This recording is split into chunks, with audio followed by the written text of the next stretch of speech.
Madame, Monsieur, bonjour. Je suis Héloïse Couteau, votre chargée de relations chez AXA IM Select. Je vous souhaite la bienvenue dans cette nouvelle édition de notre Parole d'expert, présentée par notre Head of Portfolio Management chez AXA IM Select. Il aura le plaisir de parcourir avec vous des événements ayant marqué les marchés financiers ces 3 derniers mois et vous expliquera dans quelle mesure ceci a influencé nos résultats. Il vous expliquera ensuite ce que nous pouvons encore attendre du prochain trimestre. J'espère que ce petit film vous permettra d'avoir un bon résumé des derniers développements intervenus sur le plan macroéconomique. Je reste naturellement à votre disposition pour toute question supplémentaire. N'hésitez donc surtout pas à me contacter par email ou sur mon GSM. Je vous remercie de la confiance que vous nous accordez chaque jour. À bientôt.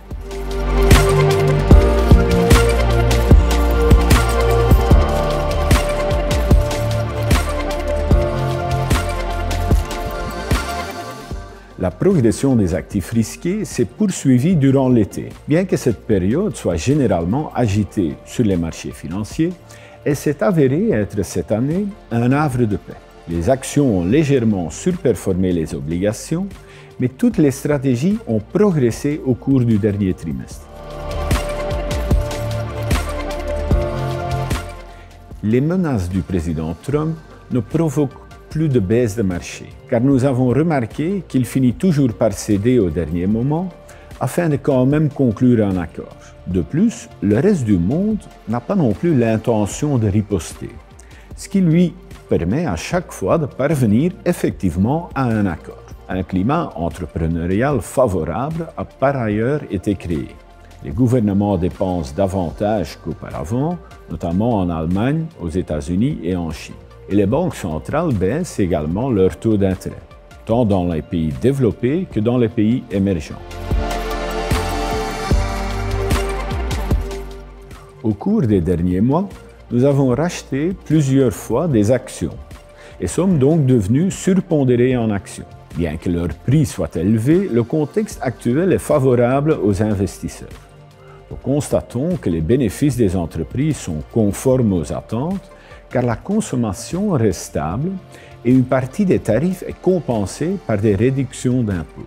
Au niveau sectoriel, nous privilégions les entreprises liées aux investissements dans l'intelligence artificielle.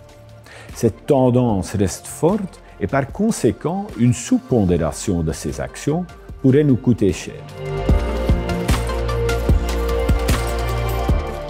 Au sein du volet obligataire, nous sommes devenus, depuis plusieurs mois déjà, positifs à l'égard des segments plus risqués, tels que les obligations à haut rendement, les obligations convertibles et celles des pays émergents. Ces segments plus risqués ont affiché de solides performances et, pour l'instant cette année, surpassent les actions.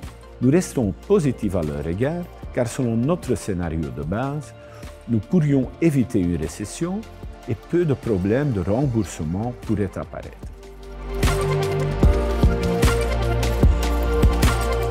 La faiblesse du dollar américain a fortement influencé le rendement des actions américaines. C'est une situation que nous avons peu connue ces dernières années, vu la vigueur du dollar par rapport à de nombreuses devises. Une nouvelle baisse du dollar serait possible si l'économie américaine perdait la confiance du reste du monde. Mais cela semble peu probable. La monnaie est toujours utilisée pour la grande majorité des transactions financières dans le reste du monde et elle est en passe de devenir la monnaie de réserve de la plupart des crypto-monnaies.